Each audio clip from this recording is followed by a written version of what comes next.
Hi guys, welcome back to another episode of Purple Conversations. I hope you are having an amazing week. I hope you know that you are fully seen, fully known, fully loved, blessed, and covered. You know it, right?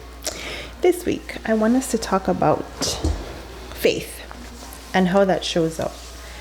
And knowing that it's okay to cry, knowing that it's okay to have moments of frustration, knowing that it's okay to have moments of doubt without thinking that this means I have no faith, or this means that I am doubting God, or this means my faith is weak, or I don't believe.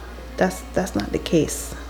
People seem to think that whenever you get frustrated, or whenever you have questions, or whenever you are overwhelmed, or whenever you cry, it means I'm lacking faith. So their response is, don't cry, just have faith, or don't cry, just stay on your knees, or just pray about it. Okay, absolutely. You need to pray. And because it says faith without works is dead. So just praying about it without putting anything in place, or seeking the help that you need, or going to the resources, or having a vulnerable moment with God, like, yo, this is a lot. I don't know what to do here. I genuinely don't understand what the heck is going on, and it's frustrating. He can handle that, and that does not mean you lack faith. The book of Psalms literally is David being like, yo, what the heck is going on? Having his vulnerable moments, which is why I think God says he's a man after my own heart, because he's honest. He is honest with me. He's vulnerable with me. He comes to me first and tells me his frustration, tells me when his enemies are coming at me and like, yo, where are you at? I feel like I'm alone. I feel like you've abandoned me.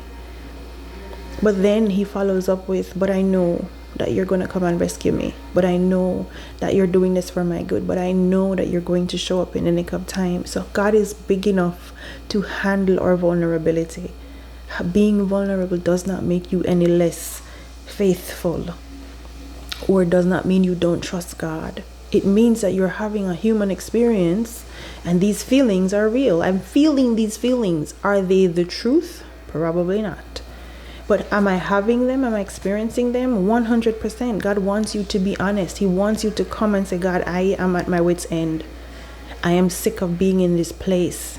I am scared. I'm angry. I'm hurt. I'm frustrated. I'm bitter. I'm struggling with unforgiveness. I'm struggling with understanding why it looks like the people who don't believe in you are doing better than the ones who do. I'm struggling with, why do I have to keep struggling? I'm frustrated. I'm angry. I'm upset. I'm tired. I'm exhausted of going through these things. Like, I want to just have one moment of peace. And then you speak truth to the lie. However, but have that moment. Have that honest moment, and it does not mean your faith is any less. When my daughter was in the NICU, and I was literally having to be praying to decide, God, am I praying for her to live, or am I praying for her to die? And people would see me crying and struggling with that, and their response was, just have more faith. Just have faith. God was not going to be any less good in whatever outcome that there was. Whether he took her home to him, or he let her stay with me, either outcome would have been good. What would have been difficult is my ability to deal with the outcome.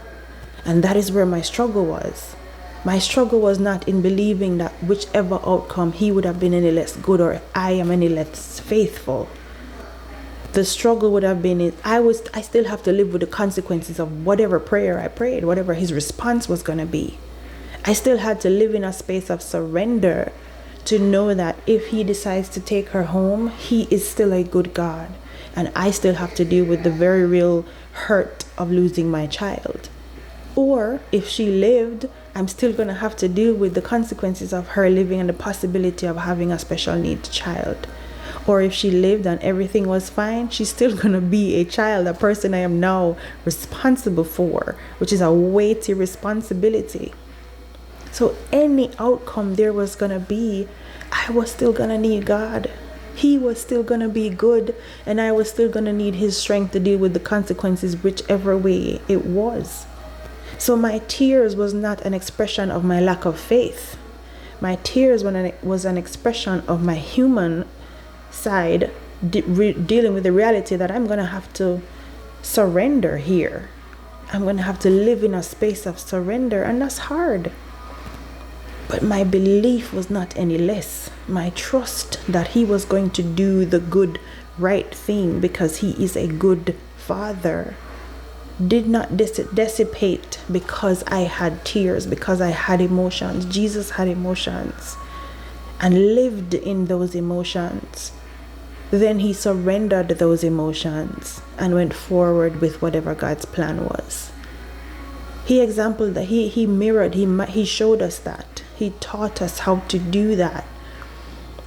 So it frustrates me a little bit when I hear people see or respond to people who are crying, or respond to people who are in a moment of frustration, or respond to people. Just pray. Just have faith. Just believe. The tears and the emotions are not a representation of lack of faith. If anything, they're a representation of vulnerability, and that is what God wants. That is what God desires. He desires honest relationship. He desires honest communication, however that may come out.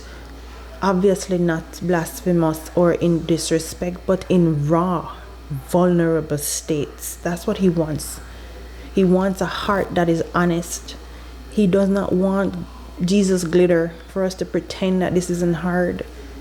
Everything Jesus went through was hard. Why are we expecting that we're going to go through it easy and have it easy? But he said, my yoke is easy, my burden is light, which means you can bring it to me and I can lighten it for you. It does not mean you will not have a burden to carry. It says no weapon formed against you will prosper. It promises it will form. But he promises that once you're in me, with me, aligned with me, it will not prosper. That does not mean it will not be formed. That does not mean I will not still have to deal with the weight of the weapon being formed, fired at me, still having to dodge whatever it is. It will not prosper though, but it does not mean it won't affect me. It does not mean I am now become less human or I'm invincible. That's not what that means. Nothing about faith means cutting off your humanity. It simply means being honest with it, but then speaking truth.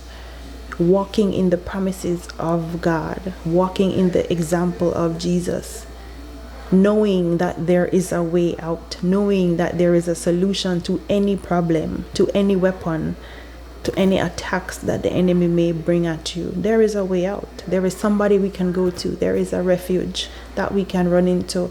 But my tears, my frustration, my humanity does not mean that my faith is diminished. Does not mean that I'm less faithful. That's not what that the two are not synonymous. It's okay to have vulnerable moments. As a matter of fact, that's what he wants, because he wants us to come to the end of us and then go, I give it to you because I don't even know what the heck to do here. I give it to you because I don't even understand. I give it to you because this is pissing me off. I give it to you because this is too heavy. I give it to you because I've tried everything and I don't know what else to do, so I'm giving it to you. That's where he wants us to be, in a place of live in a place of surrender. Identify that I by myself can't do this. I need you. God, I need you here. Jesus, tell me what to do here. I'm confused. Jesus, I'm frustrated. What do I do here? Jesus, I'm angry. How do I deal with this? The vulnerability does not negate your faithfulness. It does not mean your faith is any less potent. If anything, it gives it strength, because then he doesn't have to. He can't deal with when you pretend. He can't speak honesty to if you're being fake. He's waiting for you to drop the facade and stop pretending that, oh, I'm blessed and highly favored. Yes, you are. And you pissed off. And you have a headache. And my finances are crap right now and I don't know what to do. Be honest, he can take it. All of it. He's big enough to take all of it. And that's what he wants. He wants all of us to come surrendered to all of him. I love you. Have an amazing week and be good to yourself.